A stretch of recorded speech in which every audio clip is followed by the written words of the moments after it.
세워간 교회 주신 살아계신 하나님의 말씀 로마서 9장 18절에서 29절입니다. 로마서 9장 18절에서 29절 저와 여러분이 한 절씩 나누어 읽겠습니다. 그런즉 하나님께서 하고자 하시는 자를 긍휼히 여기시고 하고자 하시는 자를 완악하게 하시느니라.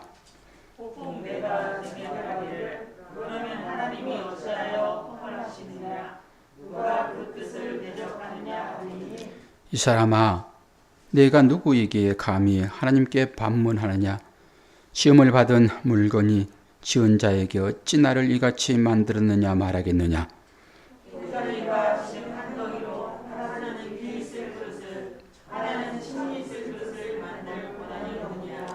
만일 하나님이 그의 진노를 보이시고 그의 능력을 알게 하고자 하사 멸하기로 준비된 진노의 그릇을 오래 참으심으로 간용하시고 또한 영광받기로 일하신 바 긍휼의 그릇에 대하여 그 영광의 풍성함을 알게 하고자 하셨을지라도 무슨 말을 하리요? 이 그릇은 우리니 곧 유대인 중에서뿐 아니라 이방인 중에서도 부르신 자니라.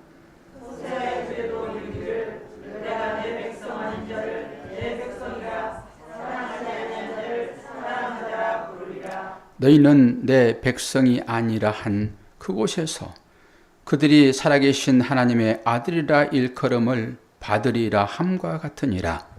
또 이사야가 이스라엘에 관하여 외치되 이스라엘 자손들의 수가 비록 바다의 모래 같을지라도 남자나 구원을 받으리니 주께서 땅 위에서 그 말씀을 이루고 속히 시행하시리라 하셨느니라.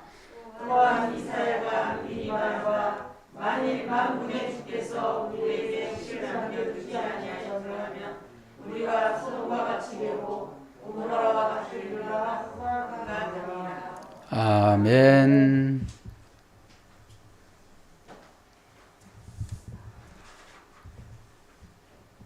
반응이 없으면 넘어갑니다. 특성을 혹시 할 수 있나라고 제가 했는데 준비가 안 된 것 같으니까. 오늘의 말씀의 제목은 하나님의 자유로우하신 은혜의 선택. 하나님의 자유하신 은혜의 선택. 오늘의 설교는 제가 말씀만 쭉 좀 읽어드리는 그런 시간으로 아마 갈 거예요. 그리고 접속사, 말씀과 말씀을 이어주는 상황에서 접속사를 제가 좀 풀어드리고, 그리고 말씀 가운데서 조금만 좀 여러분이 쉽게 알 수 있도록 풀어드리는 것으로 좀 물 흐르듯이 이렇게 가고자 합니다. 오늘의 말씀도 지난주의 말씀과 비슷하게 같은 맥락으로 두 번 이어지는 거지요. 지난 주일날은 제가 금요일날 받은 새벽의 은혜가 너무 커서 이 땅의 삶이라고 하는 것은 천상에도 없는 그 삶을 우리에게 줘줬다라는 말씀을 치주로 말씀을 드렸고, 그리고 그 말씀을 금요 예배 때 다시 한번 말씀을 했고, 오늘 또 그 말씀과 연장선상에서 주어지고 있기 때문에 여러분이 그렇게 보시면 됩니다. 저의 고향은 전라남도 강진입니다. 강진하면 여러분 떠오르는 것이 있죠. 말씀과 연결시켜서 고려 청자의 가마가 있습니다. 규모가 상당히 커요. 전국에서도 많은 사람들이 거기 오잖아요. 고려 청자 시대에 그 청자를 재현한 그런 것입니다. 좋죠? 저는 잘 모르지만은 좋다고 그러더라고요. 그런데 그 도자기를 만드는 그 도공들은 옛날에 그 영상을 보게 되면 어떻게 해서든지 좋은 흙을 구하려고 전국으로 다니더라고요. 그걸 맛도 보고 만져보기도 하고, 그러면서 흙을 구해가지고 도기를 굽더라고요.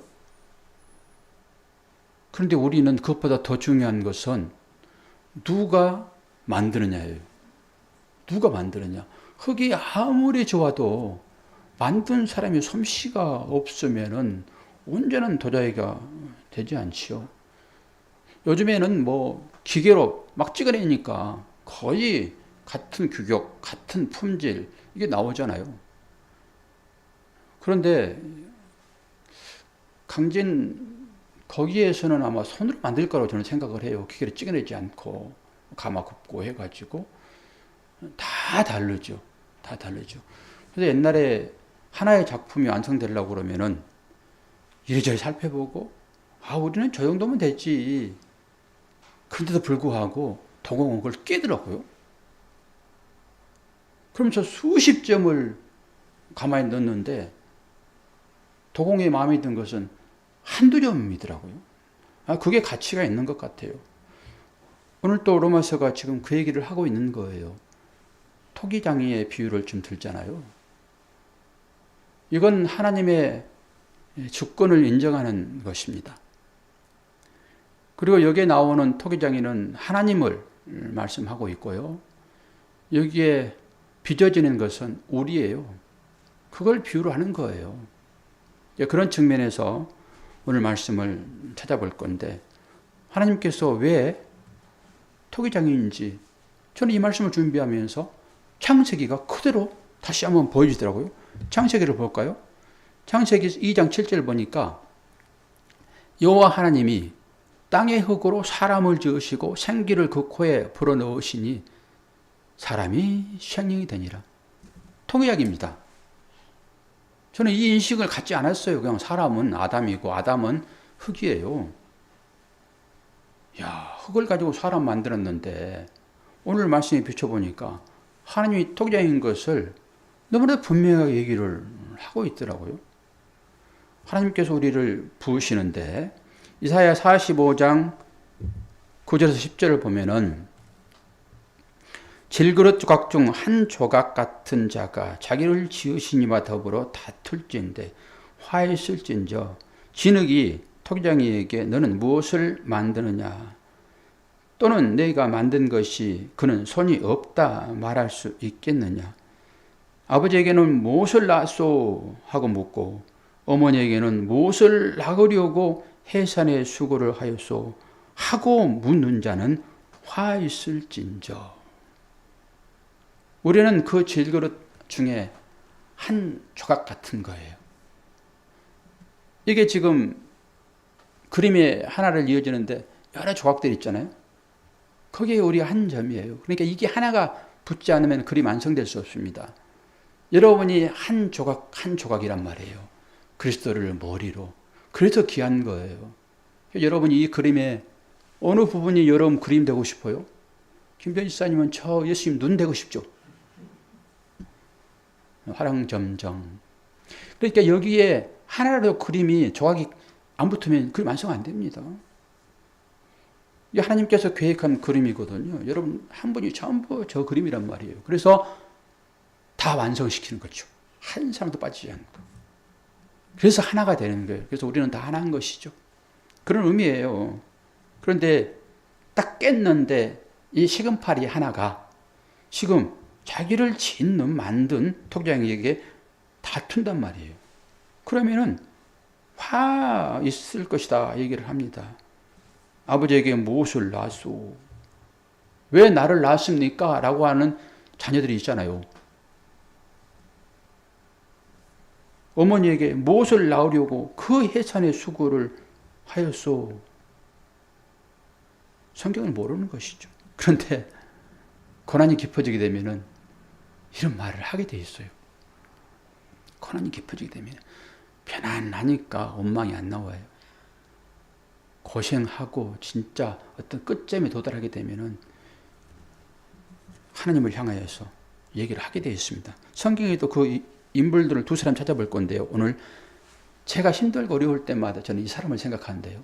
예레미야 눈물의 선지자. 봅시다. 예레미야 20장 14절, 15절, 18절. 여기 딱 이사야서에서 나온 그 얘기를 예레미야 하고 있습니다. 내 생일이 저주를 받았다면 나의 어머니가 나를 낳던 날이 복이 없었더라면 나의 아버지에게 소식을 전하여 이르기를 당신이 득남하였다 하여 아버지를 즐겁게 하던 자가 저주를 받았다면 어찌하여 내가 모태에서 나와서 고생과 슬픔을 보며 나의 날을 부끄러움으로 보내는고 하리라. 또 한 사람의 하나님의 선지자가 저주하는 모습을 보는데요. 욥기서입니다. 욥기서 3장 1절 6절. 그 후에 욥이 입을 열어 자기의 생일을 저주하니라.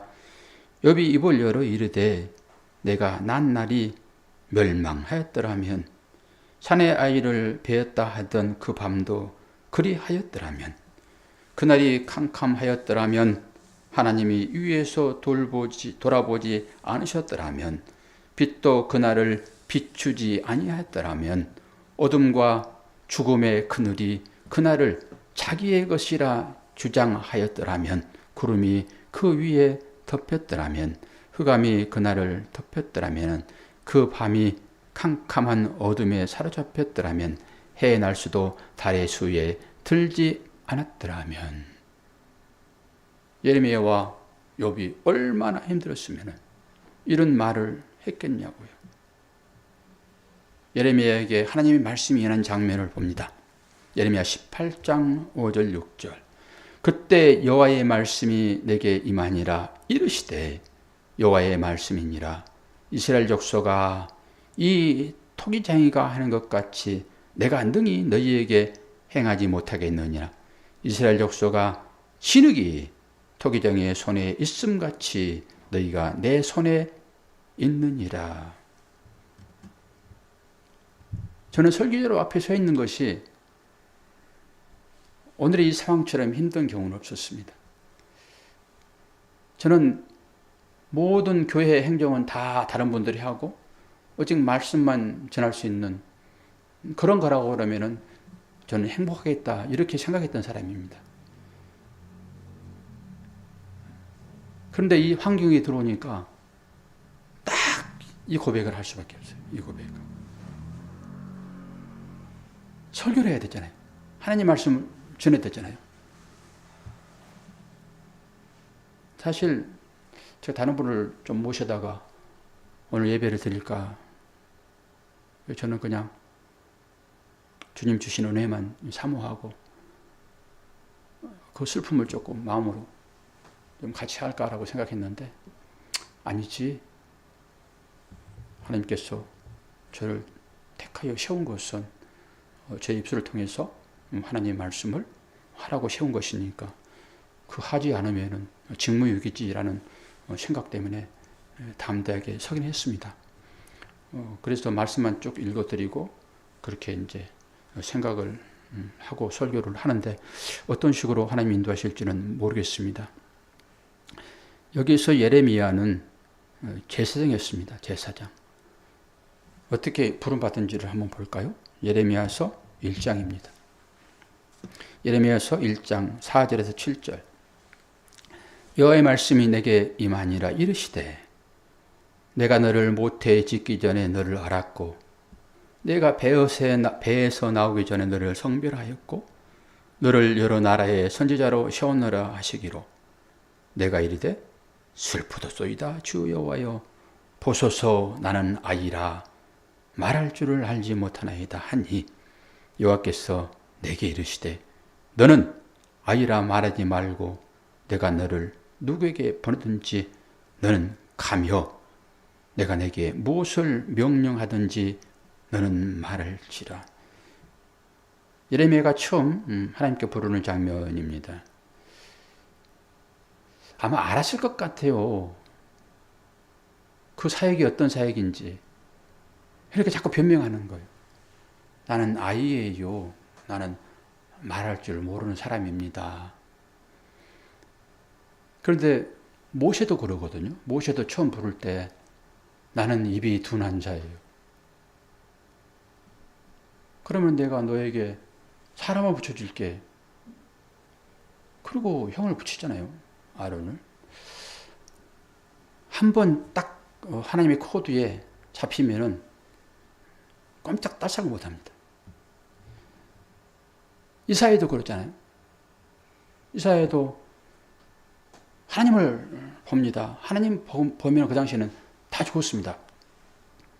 그래서 내가 죽었다 이제 큰일 났다 그랬더니 재단에서 숯불 하나 가져와가지고 이사야 입에다 탁 틉니다.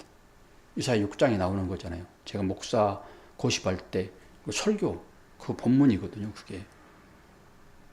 그러고 나서 누가 우리를 위하여 가며 내가 누구를 보내며 누가 우리를 위하여 갈고, 그 표현의 방법이 너무너무 저는 멋져요. 아니 예레미야처럼 너 아이라 하지 말아라. 내가 너를 보낸다.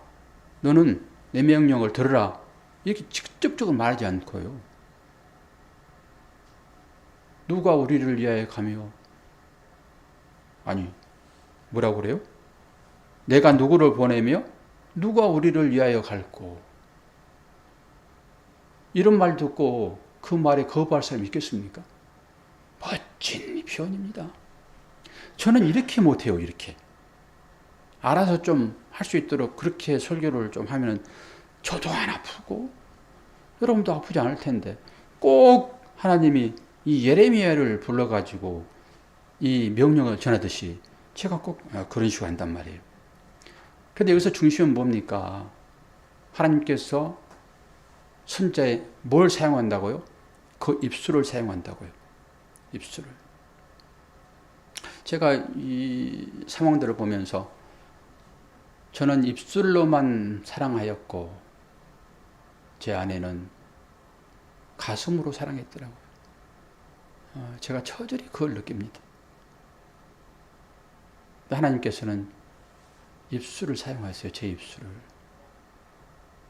그러니까 여러분을 보는 제 눈이 제 아내처럼의 마음이 아니더라도 어쩔 수 없어요. 저는 입술을 사용하는 사람으로 이렇게 불렀어요. 그런데 예레미야 8장을 보니까 이 선지자의 번뇌가 그대로 드러나게 되는데, 볼까요? 예레미야 8장 18절에서 21절. 슬프다 나의 근심이여, 어떻게 위로를 받을 수 있을까? 내 마음이 병들었도다. 딸 내 백성의 심히 먼 땅에서 부르짖는 소리로다. 여호와께서 시온에 계시지 아니한가? 그의 왕이 그 가운데 계시지 아니한가?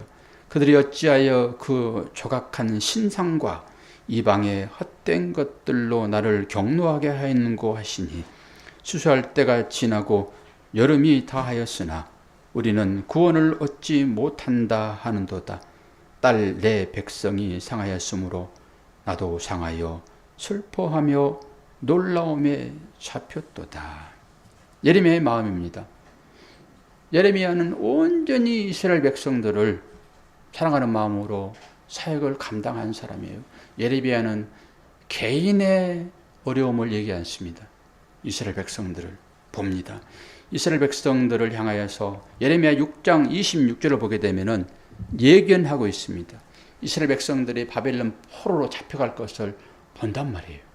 앞으로 진행될 일이었던 것인지를 예레미야는 보아요. 그렇기 때문에 너무 가슴이 아픈 거예요. 딸 내 백성이 굵은 배를 두르고 재에서 구르며, 이건 슬픔의 아주 극치를 나타내고 있는 것입니다. 독자를 이름같이 슬퍼하며 통곡할지어다. 멸망시킬 자가 갑자기 우리에게 올 것임이라. 이후에 이스라엘이 바벨론으로 팔려갑니다. 어떤 슬픔이 찾아올 거냐고요? 독자를 이름같이의 슬픔이에요. 예레미야가 그걸 봅니다. 그러니 예레미야의 마음이 어떻겠냐고. 저는 이 예레미야의 글을 보면서 또 한 사람을 생각하는데요. 예레미야서 12장 1절을 봅니다. 예레미야 12장 1절. 여호와여, 내가 주와 변론할 때에는 주께서 의로우시니이다. 그러나 내가 주께 질문하옵나니 악한 자의 길이 형통하며 반역한 자가 평안함은 무슨 까닭이니까. 제가 딱 이렇게 하나님 앞에 기도한 사람입니다. 제발 하나님 그만 좀 하세요. 제발 그만 좀 하세요. 지금 예레미야는 이스라엘 백성들이 어떻게 바벨론 포로로 끌려갈 것인지를 보는 거예요. 이스라엘 백성들이 왜 끌려가지요? 우상 섬김 때문에 그렇습니다. 하나님 외에 다른 것으로 만족하는 삶이 여러분 우상이에요. 하박국 선지자도 똑같이 이 기도하거든요. 왜 의로운 자들이 고통받습니까? 예레미야도 똑같이 얘기를 하는 것이죠. 여러분의 삶에는 그런 조항이 안 나타나고 있습니까?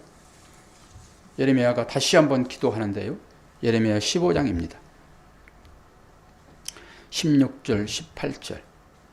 만군의 하나님 여호와시여, 나는 주의 이름으로 일컬음을 받은 자라.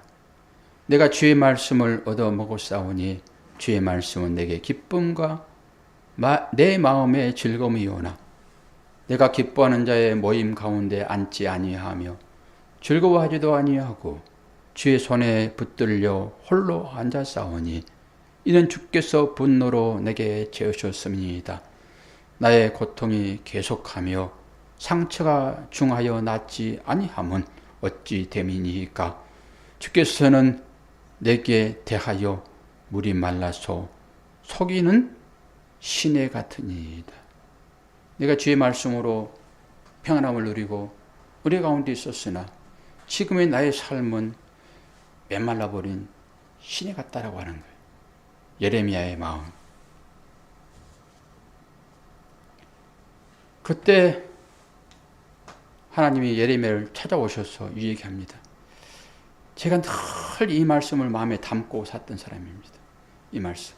예레미야 15장 9절.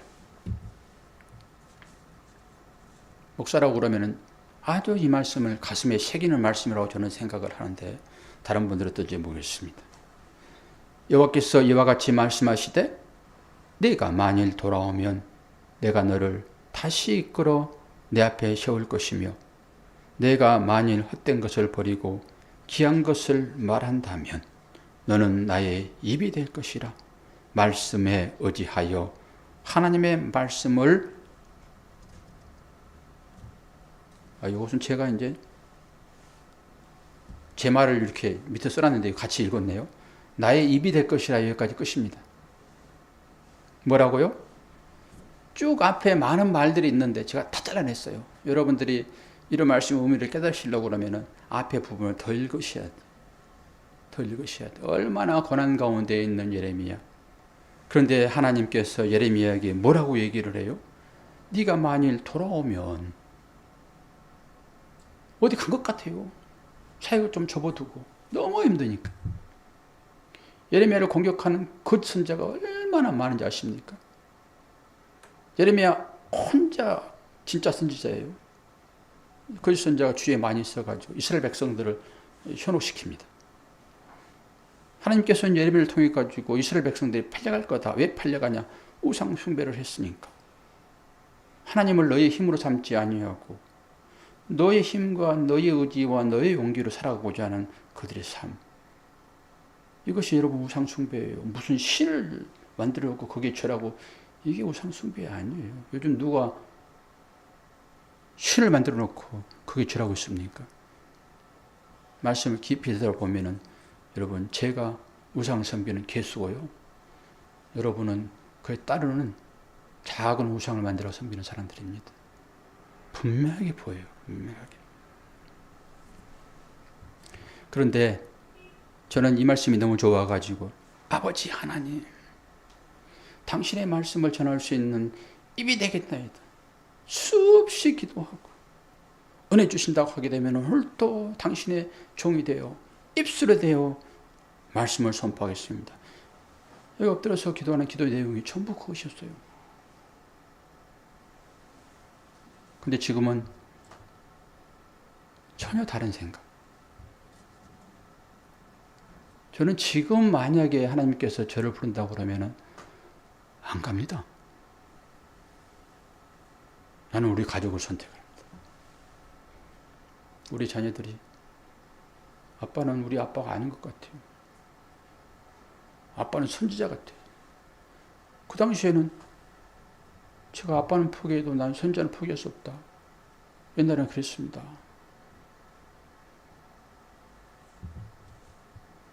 근데 지금 만약에 부르시다고 그러면은 절대 안 갑니다. 그래서 하나님은 철없을 때 불러요.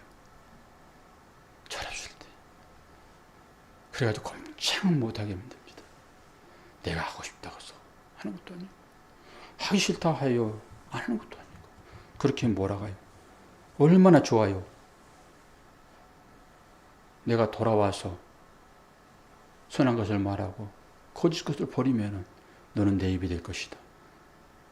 당장 그렇게 우리 김사님한테 하나님 찾아오시면 아멘 하실 거죠. 입이 될 것이라는데, 내 입이 될 것이라는데 아멘 하죠. 그런데 예레미야 20장 보게 되면 제가 15장 20장이 너무나도 늘 생각하는 장면들이에요. 선지자로 부른 사람들의 마음. 예레미야 20장 8, 9절 내가 말할 때마다 외치며 파멸과 멸망을 선포하므로 여호와의 말씀으로 말미암아 내가 종일토록 치욕과 모욕거리가 됨이니이다. 내가 다시는 여호와를 선포하지 아니하며 그의 이름으로 말하지 아니하리라 하면 나의 마음이 불 붙는 것 같아서 골수에 사무치니 답답하여 견딜 수 없나이다. 예레미야가 지금 무슨 말을 하지요? 파멸과 멸망이에요. 이스라엘 사랑하는 백성들에게 이 파멸과 멸망을 얘기를 한다고요. 그러면 이 소리를 듣고 이스라엘 백성이 아멘 할까요? 여러분처럼? 제가 여러분들에게 설교하잖아요. 여러분 아멘 하시잖아요. 뭣도 모르고 여러분 아멘 하신가요? 자기 부인하십시오. 십자가를 지십시오. 아멘 하시잖아요. 이스라엘 백성들에게 지금 이 얘기를 하는 거예요. 멸망과 파멸. 여러분, 하나님의 말씀은 1.1획도 떠나지 않습니다. 말씀 그대로 이루어집니다. 그리고 그것이 삶으로 나타납니다. 그래서 어려운 거예요. 그 전까지는 제가 이 말씀의 의미가 무엇인지 그 의미를 깨달으면 됩니다라고만 제가 설교를 했잖아요. 그리고 가끔 행함으로 나오십시오 라고 했는데 여러분 이 말씀 100% 그대로 이루어집니다. 이제 차차 말씀을 드릴 건데요. 예레미야가 지금 그러는 거예요. 파멸과 멸망을 선포하는데 여러분들에게 이 말씀을 다시 재해석해서 설명을 하면 이 말이 무슨 말인가? 저나 여러분은 아담의 후손들입니다. 아담의 후손들. 아담이 에덴 동산에 있는 것은 하나님의 태안에 있는 것과 똑같아요.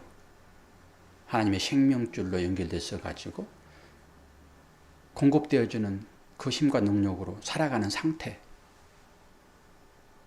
그런데 그 상태를 끊어버리고 아담이 나도 왕이야.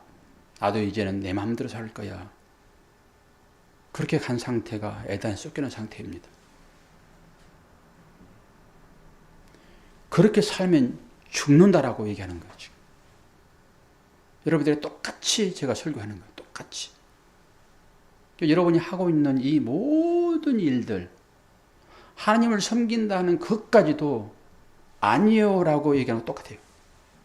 이게 유대인들, 바리새인들, 제사장들, 서기관들이 했던 그 일들이에요. 사도 바울이 했던 그 일이에요.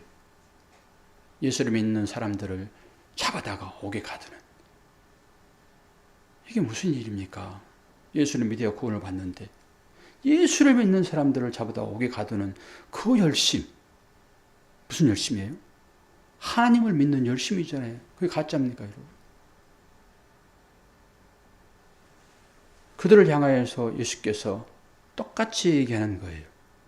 너희들이 그 하고 있는 그 일들은 너희들이 죽을 일이야. 이거 얘기하는 것입니다. 그러니까 들고 일어나가지고 바나바를 살려내고 예수를 십자가에 못 박으소서. 바나바가 강도의 괴수입니다. 여러분은 예수만 살려내라고 그러지 바나바가 누군지를 모르죠. 예수 때문에 우리가 살아났습니다. 그러면 여러분은 누구예요? 바나바예요. 여러분들 강도라고요. 여러분이 예수 대신 죽어야 할 사람이에요. 근데 이스라엘 백성들은 그 자를 살려내고 예수를 십자가에 못 박으소서, 못 박으소서. 빌라도가 손 씻으면서 내 손에 피 없다. 그래서 사도 바울도 내 손에서 피를 찾지 않을 하나님. 복음을 전해야 되는데 여러분, 내가 전하는 복음을 듣고 살아나야 할 사람들이 복음을 듣지 않게 되면 그는 죽는 거예요. 그런 복음을 맡은 사람들이 하나님 앞에서 어떻게 되는 거예요? 피를 찾는 거예요. 그러면서 이스라엘 백성들이 그 유대인 제사장들입니다, 여러분. 그의 피를 우리가 받겠습니다. 그래서 유대인들이 그렇게 많이 죽은 거예요. 이건 실제입니다. 여러분이 고백하는 대로 그대로 이룬다 사실들 여러분 아셔야 돼요. 그 얘기를 하는 거예요, 지금. 여러분 회개하십시오. 자기의 욕망을 채우려고 하는 하나님을 의지하지 않고 내가 살아가지고 내 의견이 옳다고 주장하는, 오늘 기도도 하셨잖아요. 내 의견에 반대되는 모든 것들은 다 나에게 대적이에요. 여러분들의 대적은 누구십니까? 여러분들의 원수는 누구십니까? 여러분을 살리려고 여러분들의 욕심을, 그것을 내려놓으라고, 육신이 살고도 하는 것을 내려놓으라고 하는 그 예수 그리스도가 여러분들에게 원수일 것입니다. 그 원수를 사랑하라는 말이 원수 사랑이에요. 그걸 얘기하는 거예요. 파멸과 멸망. 그랬더니 얼마나 모욕거리가 생기는지. 여러분 예레미야서를 한번 쭉 한번 읽어보세요. 20장이나 뭐 15장이나 전체를 한번 읽어보세요. 예레미야가 어떤 사람인지. 이스라엘 백성을 사랑하는 그 열심 때문에, 아니 하나님께서 가라라고, 내가 네 입을 대신 쓸 것이야라고 그렇게 해놓고 복음을 전했더니 얼마나 큰 어려움을 치하게 되는지. 도망가고 싶은 거죠. 다시 한번 찾아오셔서 불붙는 마음을 주시는데 그분이 성령이십니다. 그 때문에 목사가 못 도망가고 오늘 또 단위에 서서 여러분들에게 말씀을 나누는 거예요. 아주 이중인격자 같지 않습니까? 태어난 척 하나님 말씀을 전해야 되는, 이게 슬픔이고 여러분 이게 고난입니다. 그런데 하나님은 또 회복해 하시죠. 예레미야 31장 4절에서 5절. 처녀 이스라엘아, 내가 다시 너를 세우리니 내가 시험을 입을 것이요, 내가 다시 소고를 들고 즐거워하는 자들과 함께 춤추며 나오리라. 내가 다시 사마리아 산들의 포도나무를 심되 심는 자가 그 열매를 따기 시작하리라. 하나님은 또 회복해 하십니다. 그래서 견딜만 한 거예요. 회복해 하세요. 저는 기도하는 중에 이 욥기서를 읽고 하나님을 깊이 인식했습니다. 딱 내가 욥이로구나. 사방팔방이 다 막혀서 오직 하나님을 향하여 기도할 수밖에 없는 환경으로 몰고 가시는 그 사실 앞에 저 안에는 통곡하며 딱 욥의 상태로 이끄시는 것을 보았습니다. 그리고 그때 하나님의 말씀을 통해서 저도 욥과 똑같은 고백을 했습니다. 이 고백입니다. 욥기 42장 1절에서 6절. 욥이 여호와께 대답하여 이르되 주께서는 못하실 일이 없사오며 무슨 계획이든지 못 이루실 것이 없는 줄 아오니 무지한 말로 이치를 가리는 자가 누구니까? 나는 깨닫지도 못한 일을 말하였고 스스로 알 수도 없고 해리기도 어려운 말을 하였나이다. 내가 말하겠사오니 주는 들으시고 내가 주께 묻겠사오니 주여 내게 알게 하옵소서. 내가 주께 대하여 귀로 듣기만 하였사오나 이제는 눈으로 주를 배움나이다. 그러므로 내가 스스로 거둬들이고 티끌과 제 가운데서 회개하나이다. 이전까지 저는 설교 잘하는 자로 이런 말씀 들으면 다 살아나고 다 자유를 얻고 믿음 안에서 하나님의 귀한 진리가 인식되어지는 삶으로 나올 것입니다 라고 자신만만하게 선포했었습니다. 그런데 막상 욥이 처지가 되니까 마지막에 욥이 했던 이 고백이 그대로 저한테 나오더라고요. 무지한 말로 이치를 가리는 자가 누구입니까? 하나님에 대하여 하나님이 이런 무엇입니다. 하나님이 이렇게 우리 가운데 역사하십니다. 수없는 말로 여러분들을 유혹했잖아요. 그런데 나는 깨닫지도 못한 일을 하였고 말하였고 스스로 알 수도 없고 헤아리기도 어려운 일을 말하였나이다. 귀로 듣는 것만을 전부로 알고 이것이 진리인 척. 여러분 이 말씀을 들으셔야 됩니다.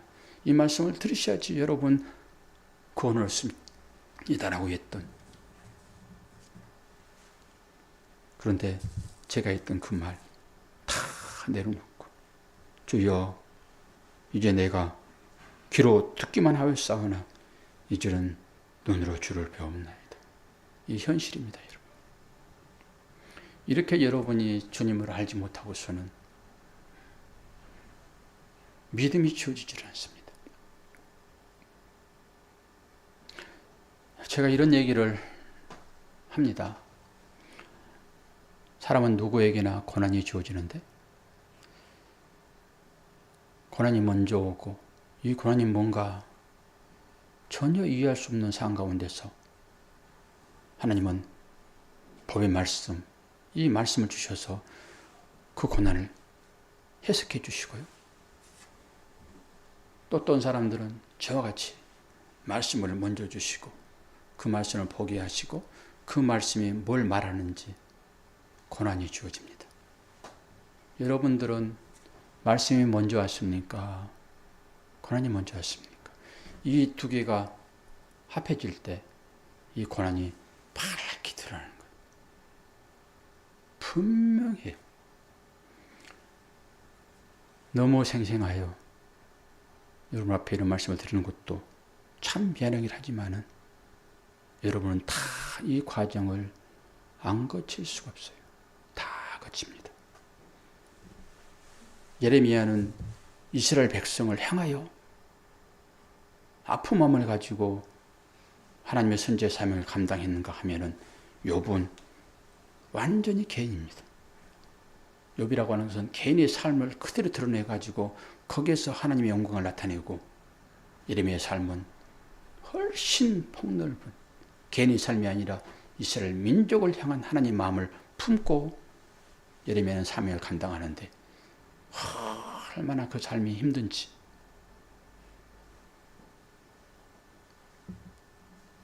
저는 말씀을 볼 때 굳이 이제는 해석을 하지 않아도 말씀만 읽어도 그 말씀 자체로 은혜가 되어져요. 말씀만 읽어도 자체로 은혜가 됩니다. 제가 히브리서 공부를 할 때 그 교수님이 그런 얘기를 해요. 자기한테 영적인 뜻이 무엇이며 이 본질의 의미가 무엇인지 그것 따지지 말아요. 그냥 말씀은 읽기만 해도 하나님 은혜가 넘친다고 얘기를 하더라고요. 그때는 그게 무슨 말인지 몰랐어요. 지금은 그렇습니다. 지금은 말씀만 쭉 읽어도 하나님의 마음이 넘쳐 홀로 오니까. 여러분 왜 우리가 하나님을 믿지요? 그 아버지의 마음을 알기 위하여. 아버지의 마음을 알지도 못하고 아버지가 원하는 것은 이럴 것이다. 그리고 자기 멋대로 하면은 아버지의 마음을 아는 것입니까? 아닙니다. 우리가 하나님을 향하여 나는 하나님을 믿습니다. 하나님 사랑합니다. 라고 하는 그 조건은 아버지의 마음이 어떤 것인지를 여러분 알고 행동을 하셔야 돼요. 여러분 부모에게 효도하라고 다들 그러잖아요. 부모에게 효도하라고.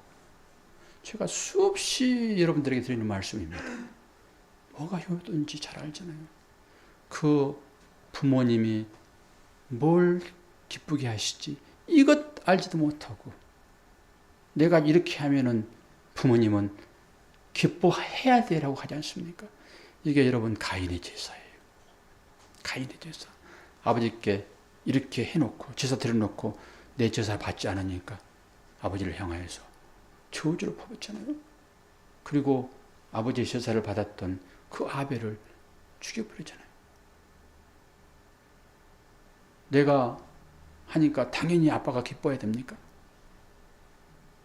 내가 이렇게 예배를 드리고 하나님 앞에 헌신하니까 하나님은 당연히 기뻐해야 됩니까? 그리고 거기에 여러분이 원하는 것대로 응답해 줘야 됩니까? 오늘 뭐예요? 말씀의 제목이 하나님의 자유로우신 은혜의 선택. 토끼쟁이가 나 이렇게 만들었습니까? 나 이렇게 만들어주세요. 할 수 있냐고요. 제가 오늘 더 리얼하게 설교를 준비하고 다 했다가 이것이 또 듣는 사들에게 아픔이 되겠구나 라고 하여 퍼포먼스를 하지 않습니다. 여러분 우리가 어떤 자라고요? 질그릇이요. 그릇이 여러분 왜 기중한 아십니까? 청자같이 겉모습만 아주 반듯하면은 그걸 고급스럽게 여기십니까? 그릇은 그 안에 무엇이 담겨 있는 자가 중요해요. 무엇이 담겨 있는 자가 중요하다고요. 하나님은 담기기 위하여 뭔가 만드시는 거예요. 그런데 이 그릇이 나는 왜 이렇게 이상하게 만들었어요? 왜 나한테 그거 담아주지 않아요? 말할 수 있냐고요. 하나님은 토기장이고 우리는 그릇일 따름이에요. 하나님이 어떻게 하시든지 간에 그분의 주권하에 있는 것입니다. 그래서 로마서가 그 얘기를 하는 것이고 성경 전체가 그 얘기를 하는 거예요. 여러분의 삶 가운데 일어나는 이 모든 일이 토기장이가 만드는 그릇의 일인 거예요. 이걸 알지 못하고 그릇이 하나님을 향하여서 왜 그래요? 제가 그릇이잖아요. 하나님을 향하여서 제가 얼마나 부르짖었습니까? 제발 좀 그만하시라고. 너무 아프니까 제발 좀 그만하시라고. 그릇이 그렇다고. 그릇이 아프니까. 그런데 하나님은 사랑의 하나님이세요. 하나님 만든 모든 것들은 다 사랑이세요. 이걸 여러분들이 인정하고 인식하지 않으면 여러분은 여러분의 요구에 하나님께서 시중드는 곳으로 가버리는 거예요. 그리고 여러분의 나라를 성을 쌓는 거예요. 하나님은 그 성 부수는 곳으로 이 땅에 오신 거예요. 예레미야가 그래서 파멸과 흩어짐 그걸 얘기를 하는 거예요. 저도 여러분 마찬가지고요. 오늘 제가 뭐 조용조용 얘기하니까 여러분 편하게 들릴지 모르겠지만 하나님은 그러신 분이세요. 큰 소리를 해야지만이 여러분 생각이 깊어집니까? 놀랍니까? 아니요.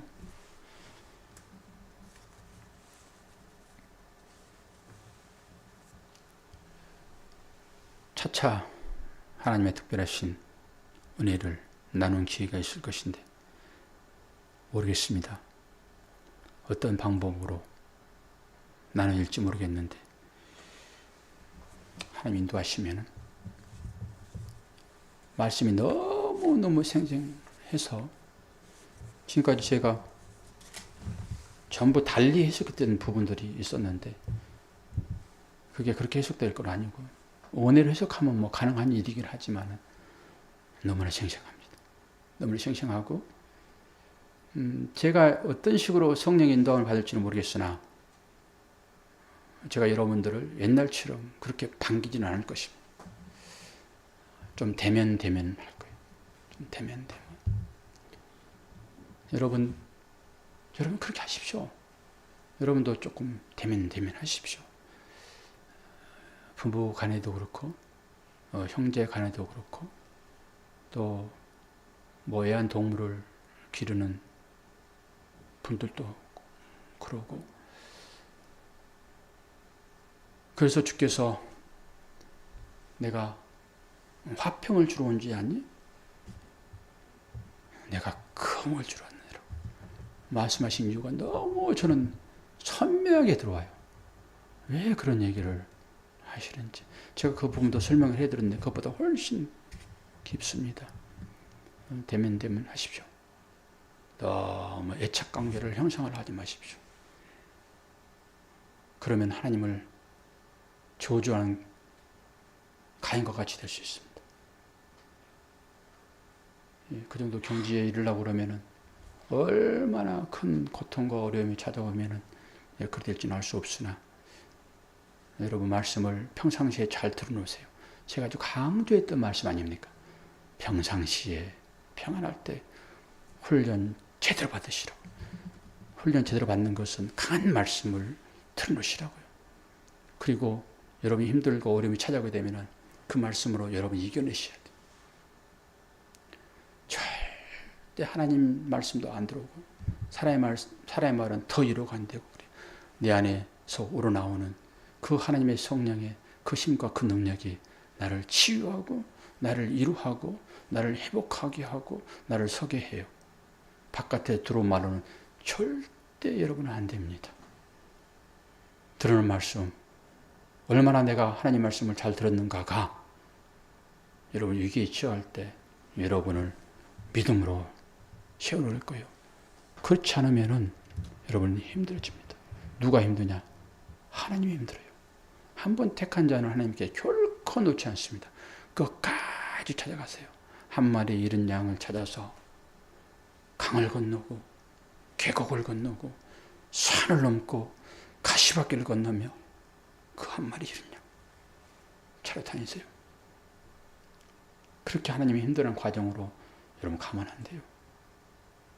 그래서 하나님의 살아계신 말씀, 진리의 말씀을 잘 새기셔야 돼요. 여러분 내 나라를 버리셔야 됩니다. 내 나라를 버리지 않으면 하나님 나라는 내 마음에 이루어지지 않습니다. 내 나라를 버릴 것인가 하나님 나라를 취할 것인가 양자 선택을 여러분 하세요. 그래야 평안이 옵니다. 기도하겠습니다. 아버지 하나님, 오늘 하나님께서 입을 사용하겠다라고 불렀던 수많은 사람들이 어려운 가운데서 사명 감당하지 못하겠노라라고 도망가고 또 도망가고 그래도 하나님은 끝까지 지겹게 찾아오셔서 다시 한번 말씀을 할 수 있도록 세우시니 그 하나님의 손에 붙들린 자 어디 가서 무슨 말을 할 수 있겠습니까? 오늘도 그런 마음을 가지고 하나님께서 단위에 세웠는데 아버지 이 말씀이 우리 듣는 모든 성도들의 마음 가운데 유한이 되게 하시고 하나님의 사랑이 부어진 바 되어 이 모든 슬픔과 어려움을 극복해내는 힘으로 작용할 수 있도록 아버지 인도하여 주옵소서. 자녀를 잃은 부모의 마음 같겠습니까? 그 가족과 같겠습니까? 하나님은 다 아시고 계시며 이 모든 일을 살피십니다. 그 하나님이 우리 하나님이시며 우리를 영원한 곳으로 인도하시는, 그래서 잠깐 살다갈 이 짧은 여정 가운데서 하나님은 우리들에게 믿음을 보시마라고 말씀하시며 우리에게 찾아오셨는데 우리는 너무 아픕니다. 아버지 이루하여 주옵소서. 마음 가운데 평강을 허락하여 주옵소서. 예수 그리스도 이름으로 기도하옵나이다. 아멘. 338장 찬양 드립니다. 내 주를 가까이 하게 함.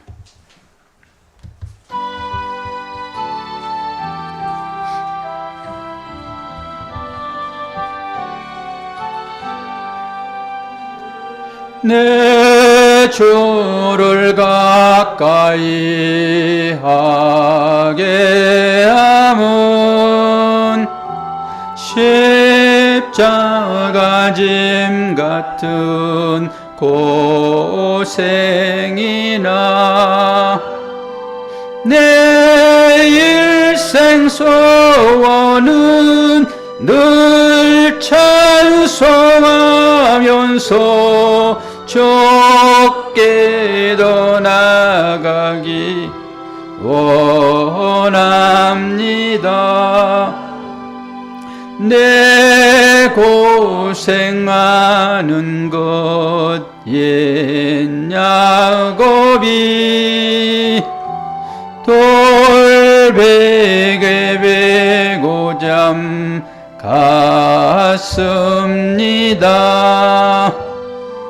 꿈에도 소원이 늘 찬송하면서 좁게도 나가기 원합니다. 천성에 가는 길 험하여도 생명길 대나니 은혜로다. 천사를 부르니 늘 찬송하면서 좁게도 나가기 원합니다. 야곱이 잠 깨어 일어난 후 돌단을 쌓은 거 본받아서 숨질 때 되도록 늘 찬송하면서 좁게도 나가기 원합니다.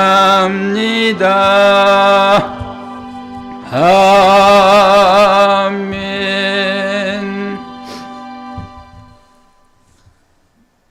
교회 앞에 숙전합니다. 주보를 참조해 주세요. 이번 주 생일맞으신 분 계십니까? 없습니까? 환우에 대한 관심이 필요합니다. 여러분 기도 부탁을 드립니다.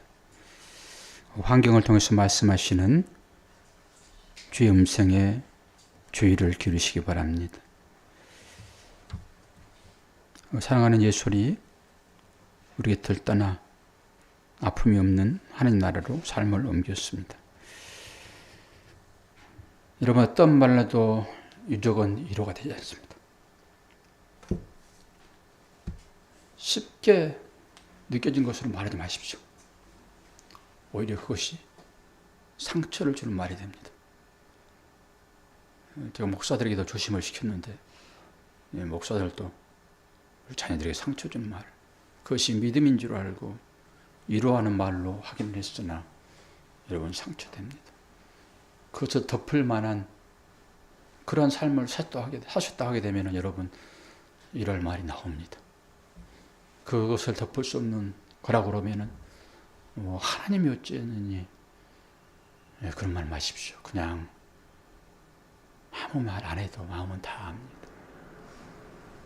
제가 경험해 보니까 그렇더라고요. 그래서 저도 상가에 가서 하나님이 어쩌느니 천국이 어쩌느니 얘기 절대 하지 않습니다. 그냥 마음을 알고 손 붙잡고 울 수 있으면 울어주는 것이 훨씬 위로가 됩니다. 그래서 고통의 총량이란 말이 있어요. 이것을 덮을 수 있는 건 여러분 옳습니다. 여러분이 그 과정 겪었다고 그러면은 그냥 손만 한번 잡아줘도 충분하게 마음이 전달됩니다.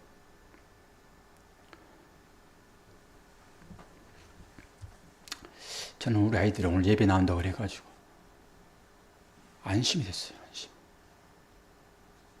한숨이 쑥 쉬어지면서 안심이 됐습니다. 나 같으면 못 나올 텐데. 그래도 저 아이들에게 하나님의 믿음이 심어져 있구나. 그만도 여러분, 이 아이들을 우리에게 이루어주는 그런 행위이고, 그리고 너무 앞에서 이 하레비처럼 훌쩍거리면 울지 마십시오. 저희들 지금 잘 참고 있고 슬픔을 누르고 있습니다. 그 앞에서 울게 되면 오히려 저희들이 참고 있는 것이 더 아프다고 그러면 그 아픈 마음으로 할 수는 있으나 우리가 그런 상황은 안 되잖아요. 저도 감히 쉽게 말을 못합니다.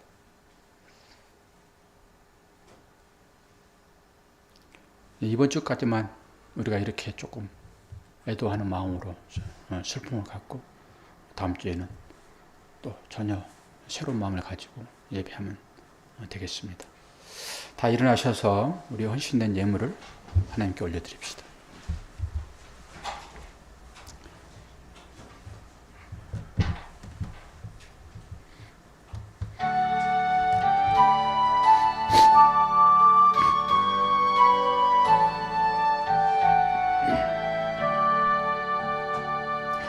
내게 있는 모든 것을 아낌없이 드리네. 사랑하고 의지하며 주만 따라 살리라. 주께 드리네. 주께 드리네. 사랑하는 구주 앞에 모두 드리네. 아멘.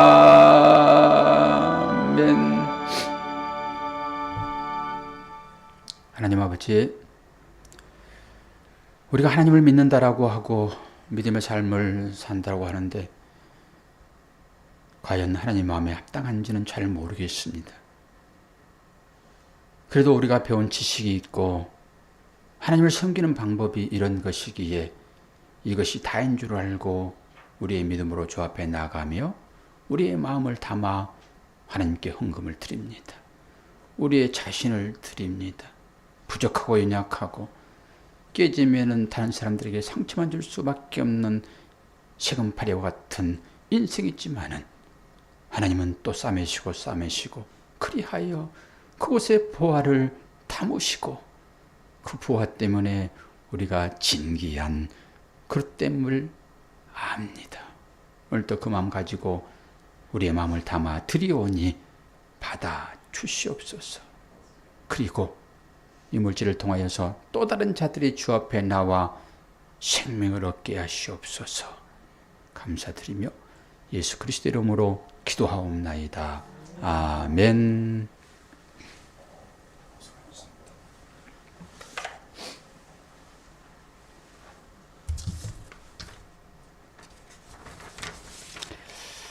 오늘 반주를 하겠다고 그러길래 어떻게 반주를 하겠니? 오늘은 좀 쉬어라 그랬습니다. 반주를 해주고 그러면 제가 이렇게 복잡하지 않는데 또 찾아야 되고 막 예배가 끊기고 그러긴 해도 뭐 어쩔 수 없지요. 네, 족도함으로 모든 예배를 마치도록 하겠습니다. 지금은 우리 주님 예수 그리스도의 은혜와 하나님 아버지의 크신 사랑하심과 성령님의 교통하심과 인도하여 주심이 사랑하는 나의 분신을 아버지께 맡기는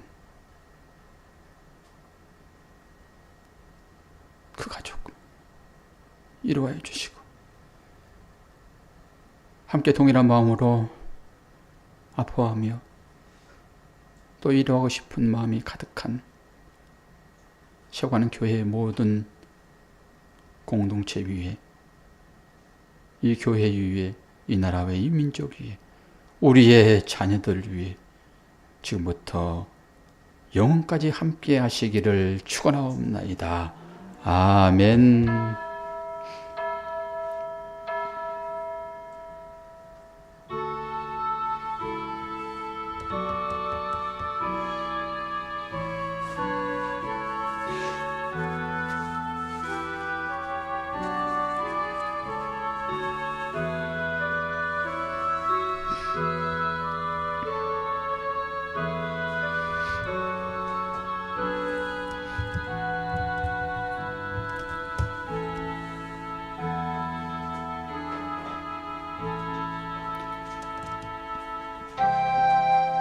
자, 예배를 마쳤습니다.